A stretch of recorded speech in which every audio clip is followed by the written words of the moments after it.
अस्सलाम वालेकुम नाज़रीन, आप खेल के मैदान से बहुत ही अहम ब्रेकिंग न्यूज़ से आगाह करते चलें कि पाकिस्तान vs अफगानिस्तान के दरमियान सीरीज़ का थर्ड ओडीआई मैच लाइव और बराह रास्त जारी है। हम आपको मुकम्मल अपडेट से आगाह करेंगे। अगर आपने हमारे चैनल को अभी तक सब्सक्राइब नहीं किया तो अभी कर लें। नाज़रीन, आपका कीमती वक्त ज़ाया किए बगैर चलते हैं वीडियो की तरफ।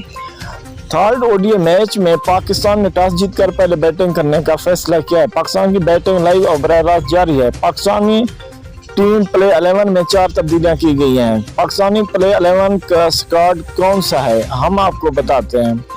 Fakhar Zaman, number 2 Imamul Haq, number 3 Babar Azam, number 4 Mohammad Rizwan, number 5 Saud Shakeel, number 6 Suleman Ali Agha, Shadab Khan, Mohammad Nawaz, Faheem Ashraf, Shaheen Afridi और वसीम जूनियर शामिल हैं। अगर ये मैच लाइव और बराह रास्त देखना चाहते हैं तो फेसबुक पर और गूगल पर इन दो टीमों के नाम सर्च करेंगे तो आपको लाइव मैच मिल जाएगा। आप लाइव एंजॉय कर सकते हैं। शुक्रिया नाज़रीन हमारी वीडियो देखने का। मिलते हैं नेक्स्ट वीडियो के साथ। हमें इजाज़त, अपना ख्याल रखिएगा। अल्लाह।